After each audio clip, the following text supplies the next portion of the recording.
Seja bem-vindo ao Nota 20, programa sobre educação, numa parceria entre a Rádio Observador e a Iniciativa Educação. Estamos de regresso para a segunda série, depois das merecidas férias de verão. Professor Nuno Crato, como está? Viva, como está? Estou bem e estou muito contente de recomeçarmos este programa, porque acho que foi uma oportunidade no semestre passado de discutir muitas coisas interessantes para a educação. Muitos ouvintes disseram-nos isso e acho que agora vamos continuar este ritmo e este caminho.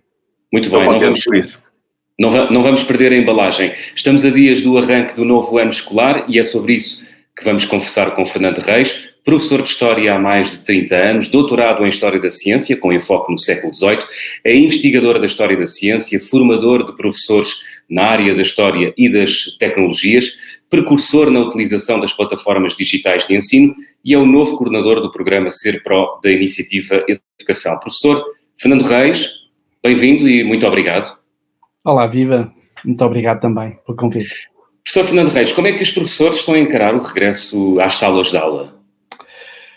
Bem, eu tenho que reconhecer que os professores em geral de um modo geral, estão preocupados. Não é? Estão preocupados, como estão os alunos, como estão os pais, e portanto há uma grande preocupação. Houve a experiência entre março e o fim do ano letivo, que foi totalmente nova para nós todos, quer professores, quer alunos, quer direções das escolas, e neste momento a expectativa é que regressemos ao ensino presencial, que é o que todos desejamos, mas estamos todos com alguma ansiedade e devido à alguma indefinição relativamente às condições concretas de trabalho, não é? Embora as escolas estejam a organizar, e estão a organizar-se, a meu ver, bastante bem, a preparar tudo. Neste momento temos as condições já praticamente prontas nas escolas que eu conheço e na minha em particular, mas, de facto, já tenho alunos a perguntar-me como vai ser neste momento.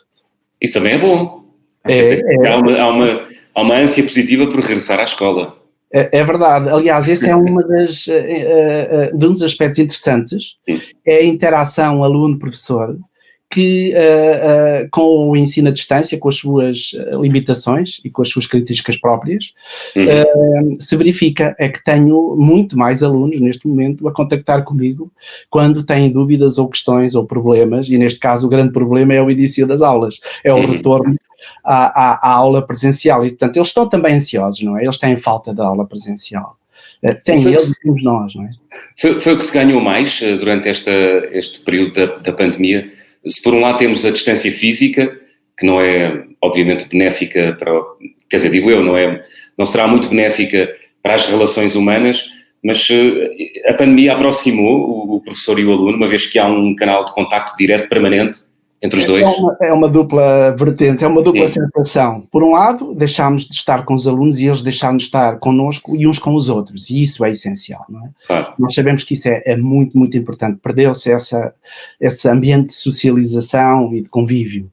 Por outro lado, aumentou muito a interação professor-aluno e aluno-professor, aumentou muito mesmo. E entre os alunos também, eles utilizam recursos, aplicações móveis, utilizam várias aplicações, principalmente através do telemóvel, em que comunicam uns com os outros, mesmo durante as aulas. Não é só durante as aulas e fora das aulas, porque eles gostam de conversar uns com os outros. E, portanto, isso continua. Essa parte da socialização continua. A grande diferença e a grande dificuldade é de não ser cara a cara.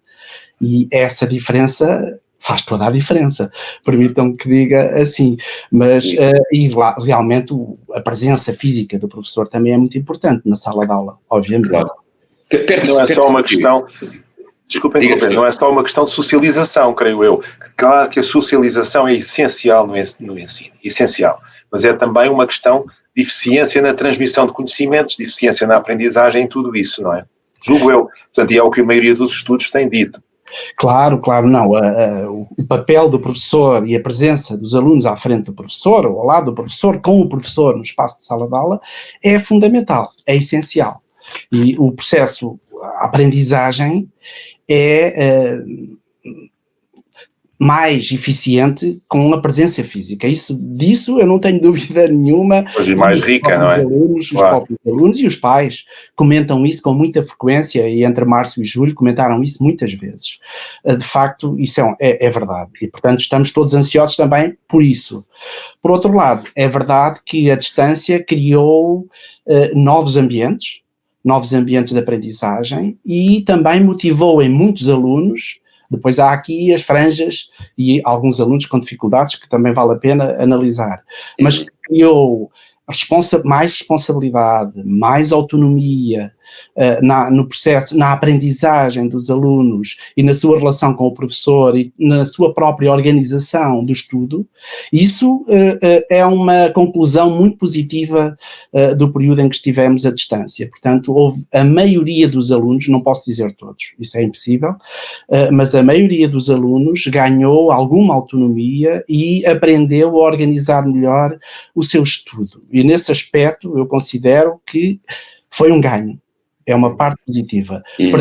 Perderam-se pelo meio, há alunos que não conseguiram ter essa atitude, esse tipo de autonomia, organização, motivação, e aqui e ali nós tivemos que contactar diretamente os alunos, mesmo por telefone, não só através dos sistemas de aprendizagem, sejam plataformas, sejam meios de comunicação como o e-mail, mas muitas vezes tínhamos que telefonar, porque houve alunos que se desligaram completamente. E isso é um risco muito grande. E esse é o grande risco no ensino à distância, e que difere completamente do presencial. Nós, no presencial, quando vemos um aluno distraído ou desmotivado, chegamos ao pé dele e conversamos com ele e puxamos-lo e chamamos a atenção e apoiamos naquilo que vemos quando vemos que são as suas dificuldades. À distância, nem sempre identificamos essas situações, e quando elas acontecem, às vezes já passaram algumas aulas e já passaram algumas atividades que não cumpriram. E às vezes já é tarde demais, não é? Esse é um problema. E houve também um maior envolvimento de muitos pais, não é? Quer dizer, eu acho que é importante esta visão que há franjas, não é? Há alunos que funcionam de uma maneira, há alunos que funcionam de outra. Há uns que ganharam algumas coisas com este tipo de ensino, portanto ganharam mais autonomia, e há outros que perderam. Portanto, há aqui grandes diferenças. E nos pais também julgo que sim, não é? Também. Houve muitos pais que se envolveram mais, outros não conseguiram. Agora, esta situação é insustentável para sempre, não é? Quer dizer, isto foi um período de transição, esperemos que isto agora corra bem. Sim. Na fase seguinte, não é? Tal como eu disse há pouco sobre os alunos, que houve um reforço da interação à distância entre alunos e professores, também aconteceu com os pais. Tivemos muitos pais a ligarem, principalmente com o diretor de turma. No caso do primeiro ciclo, será com o professor titular propriamente dito, mas a partir do segundo ciclo e até ao secundário, temos a figura do diretor de turma, que é essencial no contacto com os pais, e aí os diretores de turma são testemunhos exemplos concretos da interação enorme que houve dos pais com eles e deles com os pais, até porque quando não conseguíamos contactar os alunos, os tais alunos que não participavam ou que se desligavam ou tendiam a desligar-se, nós ligávamos aos pais e conversávamos com eles, e eles explicavam-nos também quais eram muitas vezes as condições. Quando uma família tem 2, 3 filhos, não é fácil ter todos os seus filhos na escola ao mesmo tempo a participar nas atividades letivas. E esse era outro foco de preocupação que nós tínhamos, e tínhamos que ter isso em conta, e tínhamos que ter a noção de que as condições não eram as mesmas para todos. Porque não havia logística, não havia meios logísticos para todos, não é? Não. Não havia computadores para todos, nem tablets, nem dispositivos móveis. Exatamente. Os pais, por vezes, colocavam-nos situações complexas que nós tínhamos que resolver com estratégias simples, por vezes, como, por exemplo, registar as tarefas no caderno, em papel e lápis, registar as tarefas, fazer os exercícios e tirar fotografias com o telemóvel e enviar. Isso aconteceu muito, em alguns casos, naqueles alunos que não tinham acesso ao computador, por vezes nem sequer durante a aula, não é? Porque havia aulas ao mesmo tempo para 2 ou 3. E, portanto, nós tínhamos que ter flexibilidade e capacidade de adaptação. E penso que, nesse aspecto, os professores tiveram, de modo geral, uma grande capacidade de adaptação. E foi impressionante como, de um momento para o outro, nos transformámos todos em professores à distância, coisa que não queríamos e que não queremos, mas que fizemos, tivemos que fazer e, tendo em conta a experiência, não foi assim tão má como inicialmente poderíamos supor. Professor Fernando Reis, diga-me, para já não há indicações de que as escolas possam vir a fechar brevemente, mas se isso acontecer, esse encerramento será mais fácil dada a experiência adquirida no último confinamento?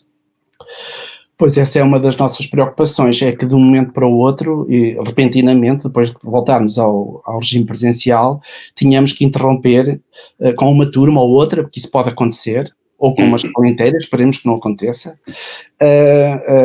ao ensino à distância.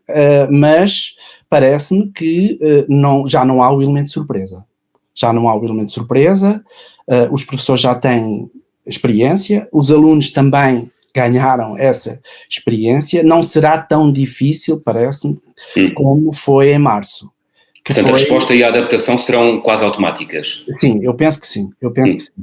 Para a maioria dos alunos, a experiência que houve não é para manter como forma regular de aprendizagem e de atividade letiva, mas é evidente que todos aprendemos. Nós, professores, os alunos aprenderam e aprenderam também os professores e os pais. Muito. Nós aprendemos todos muito. E aprendemos em 2 vertentes. Uma, a gerir o tempo e as atividades, as tarefas, a distância, sem a presença física. A outra, a organizar, a planear as tarefas, que é um aspecto essencial nesta modalidade de ensino, que nós já fazemos presencialmente, mas, enfim, nós temos sempre que improvisar um pouco nas aulas, não é? Nós preparamos, planeamos, mas depois nas aulas surgem sempre imprevistos. E no caso do ensino à distância, isso também acontece. Mas gerem-se na hora, não é? Quando estamos no ensino presencial, esses imprevistos gerem-se na hora. E no ensino à distância demora mais tempo a gerir, não é? É essa a grande diferença. Era exatamente isso que eu ia focar, porque aí temos que prever muito, organizar, antecipar, vamos lá, antecipar. E os professores daqui para a frente devem estar atentos a quê? No ensino se voltarmos à modalidade do ensino à distância ou com um componente de ensino à distância? Terão que ter muito cuidado com a articulação das tarefas a atribuir aos alunos, ou seja, não haver demasiada sobreposição nas tarefas que são atribuídas pelos professores, no caso do 2º, 3º ciclo e secundário, pelos professores das diversas disciplinas. No caso do 1º ciclo, é o próprio professor titular que terá que gerir o trabalho com os alunos de modo a manter a sua atenção. Portanto, há aqui aspectos que são chave. Manter a atenção, manter tarefas regulares, com um tempo determinado, ser muito claro, isso é muito importante, ser muito claro naquilo que pretendemos que os alunos façam. E esse é um aspecto que penso que também poderá ter melhorado muito com este processo. A emissão, as instruções claras e objetivas sobre aquilo que os alunos devem fazer. E o retorno de informação, ou seja em tarefas de trabalhos simples, seja em tarefas que também sirvam como avaliação, como instrumento de avaliação, o professor deve sempre que possível e sempre que necessário, a todo momento, dar feedback, dar resposta, corrigir, chamar a atenção e, portanto, e dar exemplos de respostas corretas e confrontar, no sentido positivo do termo, os alunos com as falhas que se vão identificando. O professor Fernando Reis é investigador na história da ciência, é utilizador há muito tempo de plataformas digitais, portanto, conhece-as de trás para a frente e de frente para trás, enfim. Esta forma de ensino com recurso a plataformas veio para ficar? Ou estamos só a viver uma experiência passageira? Bem, as plataformas... O que é que lhe diz o seu feeling de historiador da ciência? Eu uso plataformas de aprendizagem há cerca de 20 anos. Uso não em modalidade de ensino à distância. Não é? Usava como complemento à atividade letiva normal e como reforço de conteúdos para a aprendizagem, de exploração e pesquisa de informação, porque nós temos que dar orientações aos alunos para saberem pesquisar, temos que os ensinar a pesquisar e dar-lhes orientações também claras para isso. Portanto, eu usava muitas plataformas nessa perspectiva, mas essa perspectiva de complementaridade é muito diferente de uma perspectiva como aquela que utilizámos entre março e julho de ensino à distância. Portanto, não é? As plataformas vieram para ficar, ou os cursos digitais, de modo geral, vieram para ficar, já eram utilizados em grande escala e em grande medida por muitos professores e por muitos alunos. Agora teremos que ser muito seletivos e saber utilizar esses recursos e essas plataformas. E é nessa gestão da utilização das plataformas que nós temos muito a aprender ainda. Temos muito a aprender mesmo. Porque as plataformas têm potencialidades incríveis. Elas permitem-nos fazer muita coisa. E qual é o grande erro em que muitas de nós caímos, e eu próprio reconheço por vezes, é querermos fazer demasiadas coisas ao mesmo tempo. Ou seja, não só dar demasiadas tarefas, mas também colocar demasiados recursos, tudo ao mesmo tempo, de uma forma que os alunos por vezes não conseguem identificar e distinguir o que é mais importante e o que é menos importante, o que é complementar e o que é essencial. E esse aspecto é muito importante. Isto é muito curioso para quem assistiu e quem participou, como nós, numa série de programas em que trouxemos especialistas da área da psicologia e de outras áreas a falar sobre estes temas e que disseram essencialmente o que o nosso convidado hoje está a dizer, uma perspectiva teórica. É muito interessante agora ouvir um professor que está no terreno a explicar que exatamente é essa a sua preocupação, que é o que se faz ser bem feito, não ser muito, não é a quantidade que interessa, é sim a qualidade e que cada coisa tem uma função determinada. A mim também me parece que daqui a alguns tempos, vamos pôr 1 ano, 2 anos, enfim, quando as coisas estabilizarem, esperemos que estabilizem muito antes disso, mas que todo este choque seja absorvido, que estes meios digitais vão ser muito úteis e nós vamos começar a saber distinguir melhor como é que os pomos ao serviço dos objetivos que temos, porque ter objetivos é fundamental no ensino. Quer dizer, o objetivo do ensino não é entreter na sala de aula os alunos, o objetivo é torná-los melhores, dar-lhes formação, dar-lhes conhecimentos, e para isso, se tivermos isso tudo bem claro na cabeça, julgo que conseguimos aproveitar bem as plataformas digitais num caso, o ensino presencial no outro. Em cada caso vão ter as suas qualidades e as suas funções, julgo eu. Não sei o que é que o nosso convidado pensa disto também, porque ele está lá, ele está a falar, pois, está a trabalhar. Eu tenho alunos...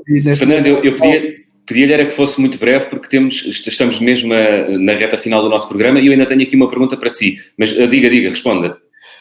Sim, é essencial. Para já, há um aspecto fundamental com que as escolas estão muito preocupadas neste momento, que é a seleção da melhor plataforma de aprendizagem. Há várias plataformas de aprendizagem e muitas vezes as escolas usam 1, 2, 3, 4 plataformas.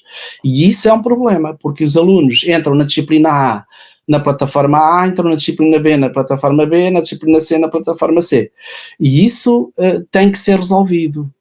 Neste caso, nós na minha escola estamos prestes a decidir por uma plataforma, para que haja depois um mesmo ambiente de aprendizagem para todos quando a plataforma é utilizada, independentemente de ser com ensino presencial ou em complementaridade ou à distância. E, portanto, isso é muito importante. A gestão dos recursos é outro aspecto essencial, porque há uma tendência, ou durante muitos anos houve, penso que agora estamos melhor, de utilizar as plataformas de aprendizagem como um repositório de recursos. E isso não é indicado, não é aconselhável. E é um aspecto contra o qual eu luto, entre aspas, no bom sentido, há muitos anos. Professor Fernando Reis, saberá melhor do que eu que o tempo é um tirano e, portanto, mandem nós. Tenho uma última pergunta, pedi-lhe uma resposta muito breve, de 20, 30 segundos.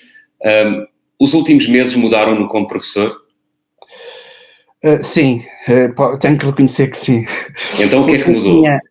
Eu tinha uma experiência de utilização de recursos digitais, como disse, em complementaridade.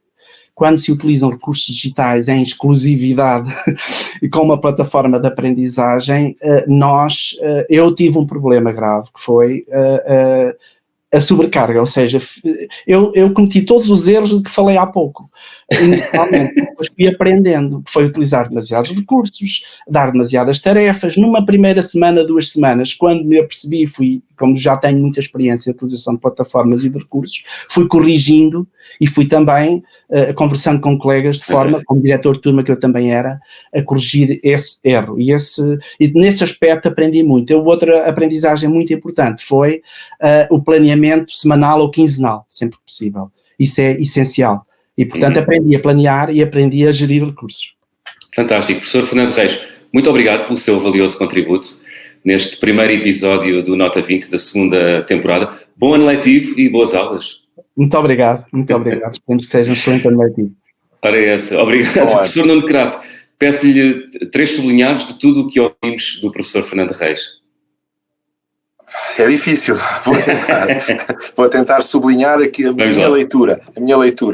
Eu julgo que é importante concentrarmos no essencial, e o essencial é a formação dos jovens, e para isso existem metas claras, quer dizer que a escola e todos estes meios que existem à disposição precisam de ser planeados, a sua utilização precisa ser planeada com vistas a essa transmissão de conhecimentos e essa formação geral das capacidades dos jovens. E, portanto, as coisas serão utilizadas escolhidas conforme estes objetivos. Depois, não é a quantidade que interessa, mas sim a qualidade. Ou seja, aquilo que nós ouvimos anteriormente noutros programas em que psicólogos nos explicaram, que agora temos um professor prático que nos explicou, é que mais vale curtos momentos, mas focados e com tarefas bem claras para os alunos fazerem, do que muitas coisas e muito longas. E, nesse sentido, a repetição, o espaçamento entre as atividades é essencial. Mas eu acho que agora estamos todos nesta expectativa, vamos começar este ano letivo com esta ideia, vamos fazer o melhor que conseguirmos fazer e nós vamos tentar contribuir para isso, na medida em que podemos fazer modestamente através desta discussão aqui semanal com os nossos convidados. Muito bem.